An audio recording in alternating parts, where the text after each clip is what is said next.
Hello everyone, कैसे हो आप सभी लोग। तो आज हम लोग एनसीईआरटी का 4th चैप्टर पढ़ेंगे जिसका नाम है आरंभिक नगर, है ना। तो चलिए स्टार्ट करते हैं। चलिए, पुराने भवन का संरक्षण।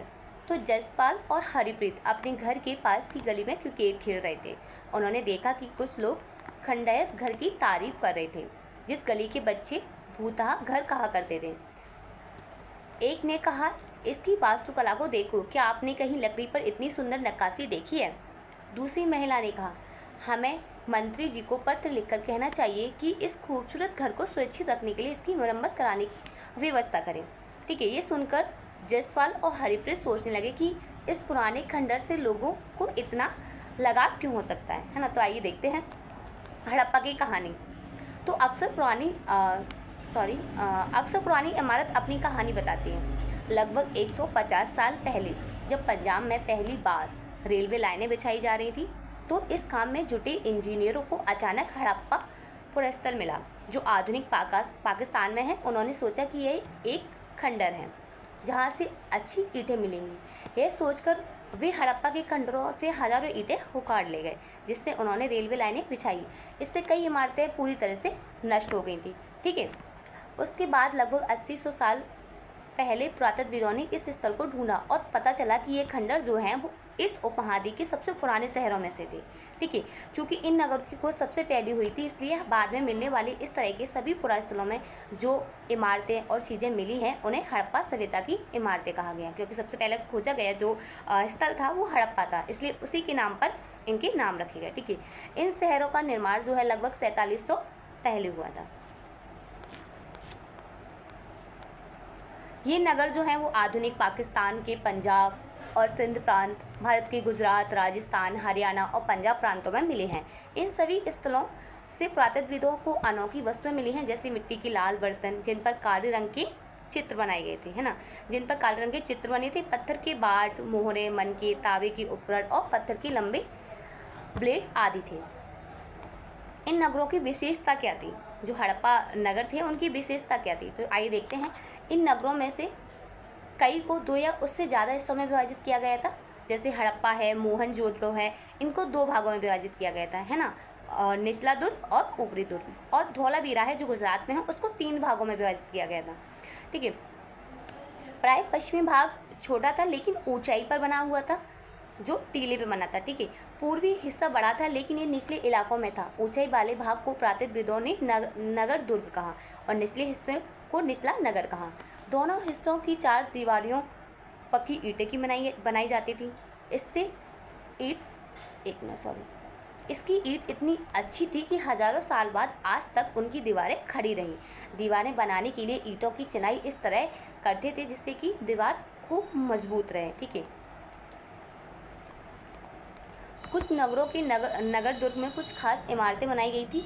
मिसाल के तौर पर मोहनजोदड़ो में खास तालाब बनाया गया था जिसको हम महान स्नानागार बोलते हैं, जिस पुरातत्वविदों में महान स्नानागार कहा है।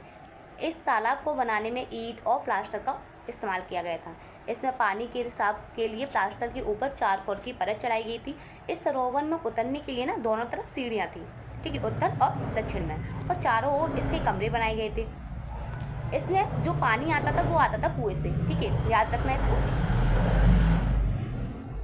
कि इसमें जो पानी आता है वो कुएं से आता था। उपयोग के बाद इसे खाली कर दिया जाता था।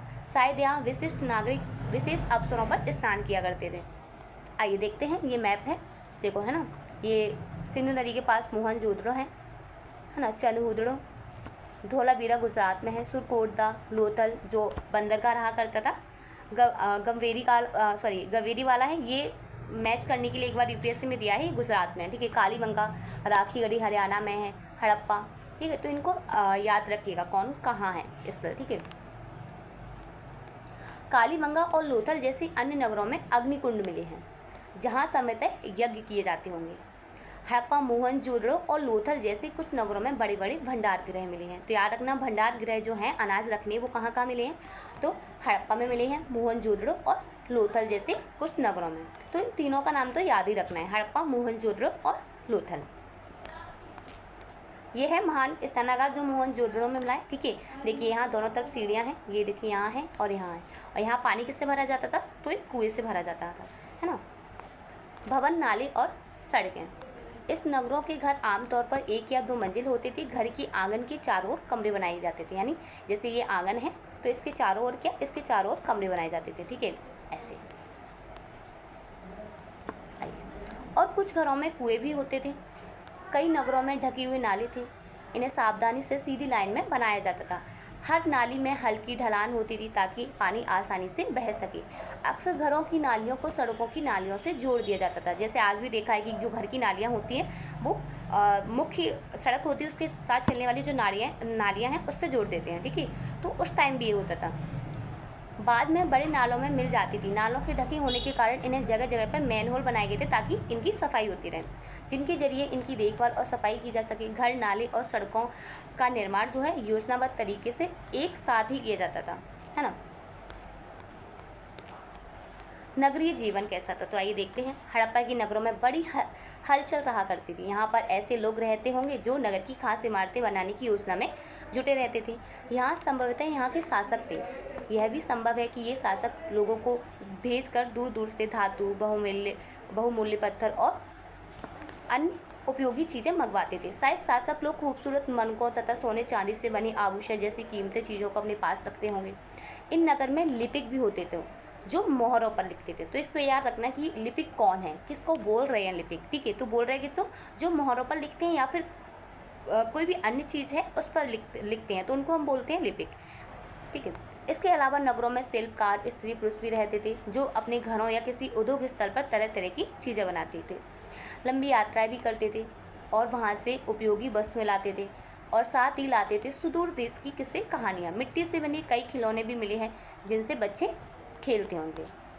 तो देखिए ये हड़प्पा स्थल की नालियाँ हैं, ये मैम दिया हुआ है चित्र, है ना, और ये एक कुआं है, देखिए, है ना। ये मोहरें हैं।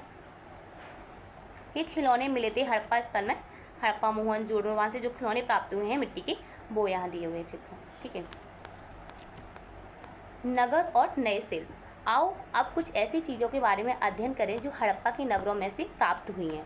पुरातत्वविदों को जो चीज़ें वहाँ मिली हैं उनमें अधिकतर पत्थर, शंख, तांबे, कांसे, सोने और चांदी जैसी धातुओं से बनाई गई थी। तांबे और कांसे से औजार, हथियार, गहने और बर्तन बनाए जाते थे। सोने और चांदी से गहने और बर्तन बनाए जाते थे। यहाँ मिली सबसे आकर्षक वस्तुओं में मन के बाल और फलक हैं, ठीक है। तो आइए देखते हैं। ये देखिए ये ऊपर जो है ये बाट है ना, ये देखिए वाइट पत्थर से बना हुआ है। ये इसे चर्ट पत्थर बोलते हैं, चर्ट, ठीक है, उससे बनी होती थी बाट। तो कितने ध्यान से और उपयुक्त तरीके से इन बाटों को बनाया गया है। इन्हें चर्ट पत्थर से बनाया जाता था। इन्हें शायद बहुमूल्य पत्थर और धातुओं को तौलने के लिए बनाया गया होगा। मध्य में बाएं मन के इनमें से कई कार्नेलीय पत्थर से बनाई गई थी, देखिए रहे, है ना। पत्थरों को काट कर और तराश कर मन की बनाए गए। इनमें बीच छेद किए जाते थे ताकि धागा डालकर माला बनाई जा सके। मध्य में दाएं पत्थर के धारदार फलक हैं, ये देखिए रे आप पे फलक, ठीक है। नीचे दाएं कढ़ाईदार बस एक महत्वपूर्ण व्यक्ति पत्थर से बनी मूर्ति जो मोहनजोदड़ो से मिली थी। इसमें उसे कढ़ाईदार वस्त्र पहने दिखाया गया। ये देखिए ये मोहनजोदड़ो से मिली है, ठीक है। इसको योगी की मूर्ति बोलते हैं। ये कढ़ाईदार शॉल ओढ़े हुए, देखिए।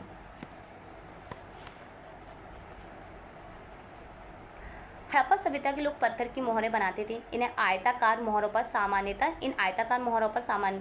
जानवरों के चित्र मिलते हैं। हड़प्पा सभ्यता के लोग जो थे वो काले रंग से डिजाइन किए हुए खूबसूरत मिट्टी के बर्तन बनाते थे, यानी उसकी सतह होती थी उस पर लाल मिट्टी से पॉलिश किया करते थे, फिर काले रंग से चित्र बनाते थे। संभवतः 7000 साल पहले मेहरगढ़ में कपास की खेती होती थी। मोहनजोदड़ो से कपड़े के टुकड़े की अवशेष, चांदी के एक फूलदान के ढक्कन तथा कुछ अन्य तांबे की वस्तुओं से चिपके मिले हैं। तो ये भी पूछा हुआ है कि जो कपास के टुकड़े हैं वो कहाँ से मिले हैं, तो मोहनजोदड़ो से। पक्की मिट्टी तथा फेन से बनी तकलियाँ सूत कताई का संकेत देती हैं। इनमें से अधिकांश वस्तुओं का जो निर्माण है वो विशेषज्ञों द्वारा बनाया जाता था। विशेषज्ञ किसे कहते हैं, जो किसी चीज़ को बनाने के लिए खास प्रशिक्षण देता है, तो उसको हम बोलते हैं विशेषज्ञ, ठीक है। जैसे पत्थर तराशना, मन की चमकाना, या फिर मोहरों पर पच्चेकारी करना, ये आसान काम नहीं है, कोई भी नहीं कर सकता, ठीक है।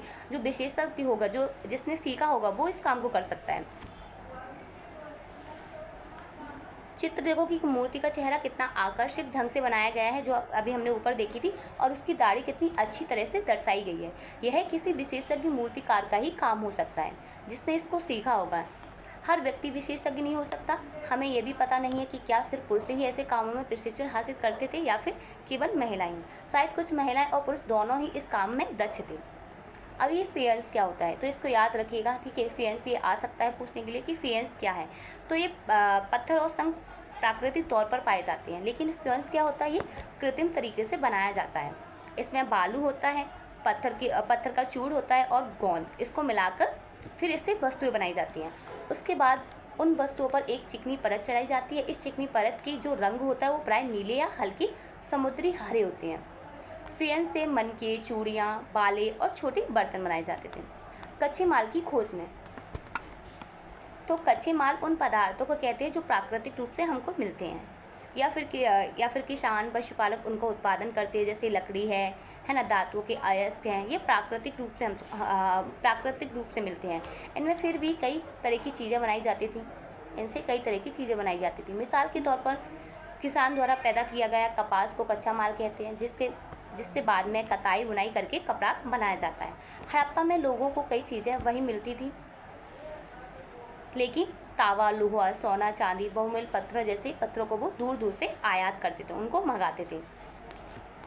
हड़प्पा के लोग तांबे का आयात संभवतः आज के राजस्थान और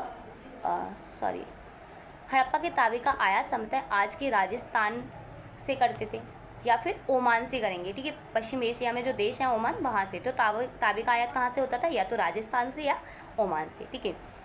कांसा बनाने के लिए तांबे के साथ मिलाई जाने वाली धातु जो टिन है उसको मंगाया जाता था आधुनिक ईरान और अफगानिस्तान से। सोने का आयात आधुनिक कर्नाटक, और बहुमूल्य पत्थर का जो आयात है वो गुजरात, ईरान और अफगानिस्तान से किया जाता था।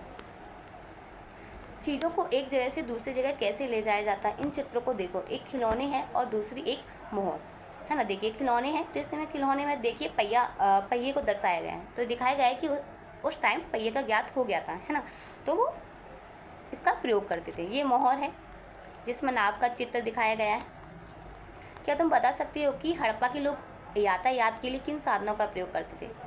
पिछले अध्याय क्या तुमको पहिए वाले वाहनों की जानकारी दी गई थी? तो नहीं, तब लोग मतलब वाहनों का इस्तेमाल नहीं करते थे, ठीक है। नगरों में रहने वालों के लिए भोजन, तो लोग नगरों के अलावा गांव में भी रहते थे।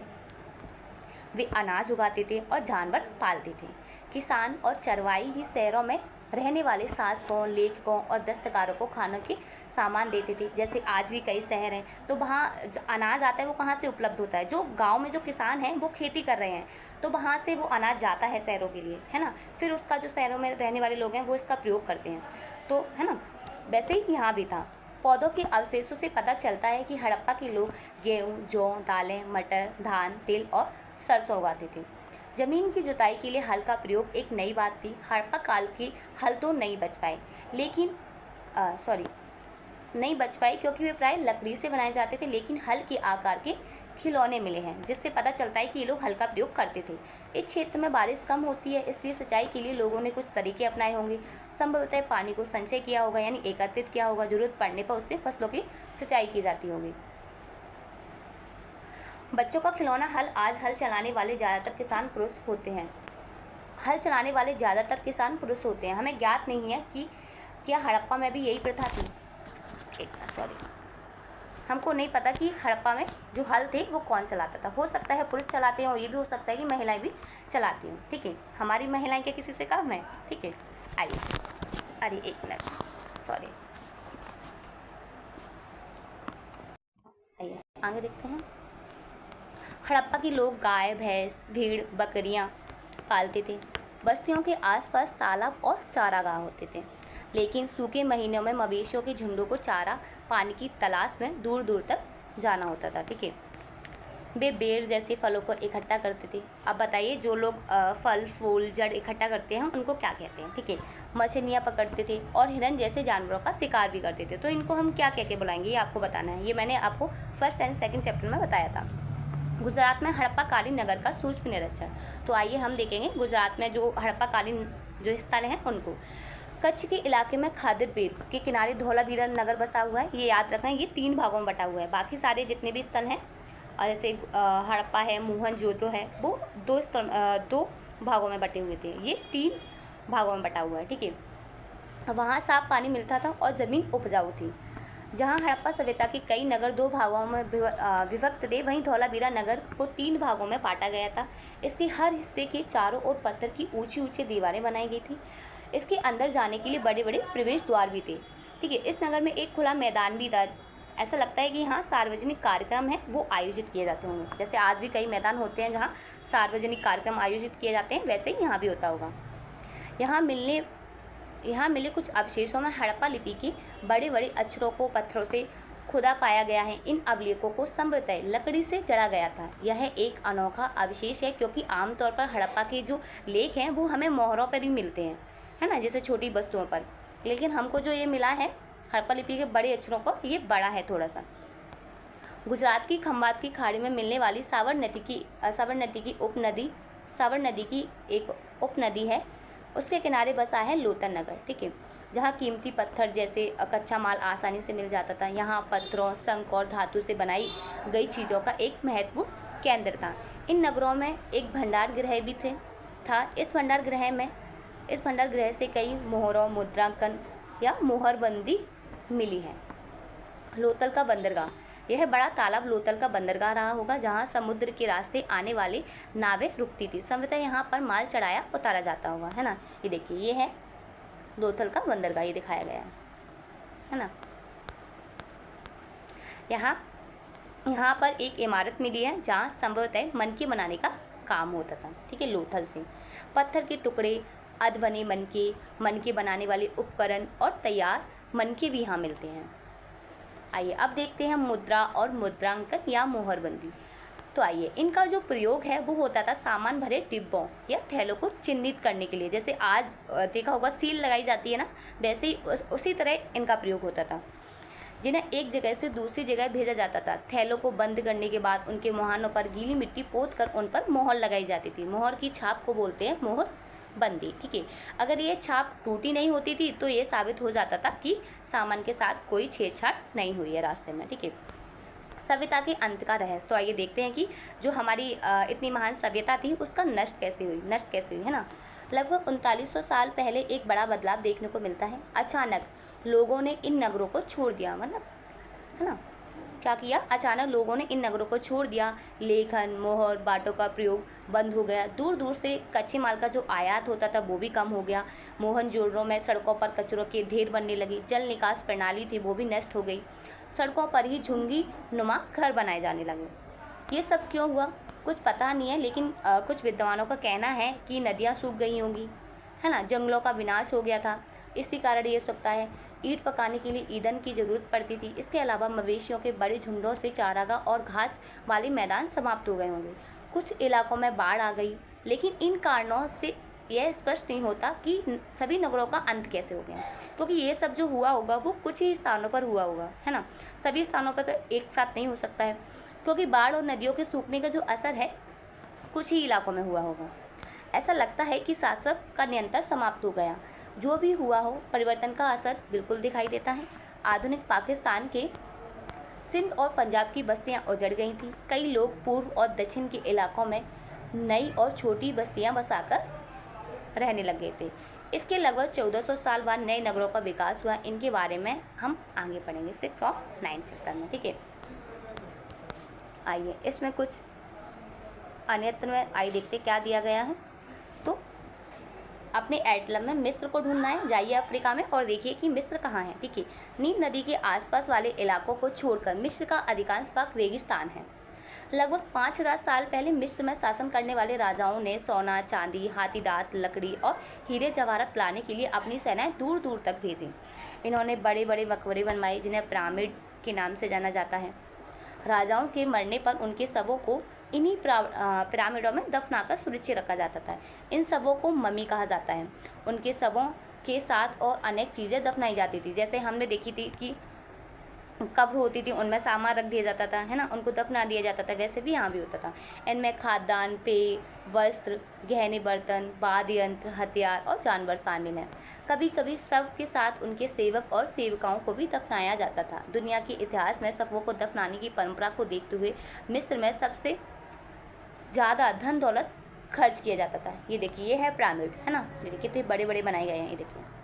ठीक है, तो चलिए ये चैप्टर हमारा ख़त्म होता है। आइए एक बार इसको मैच कर लेते हैं। तावा कहाँ से आता था बताइए? तो हमने देखा था तावा राजस्थान से या ओमान से, है ना। सोना आता था कर्नाटका से, टीन अफगानिस्तान और ईरान से, और बहुमूल्य जो पत्थर थे वो आते थे गुजरात से। ठीक है, तो इसको याद रखना। मैच करने के लिए जैसे यहाँ दिया हुआ है वैसे दे सकते हैं, है ना। तो चलिए हमारे चैप्टर कंप्लीट होता है, कल इसका नेक्स्ट चैप्टर पढ़ेंगे। Thank you.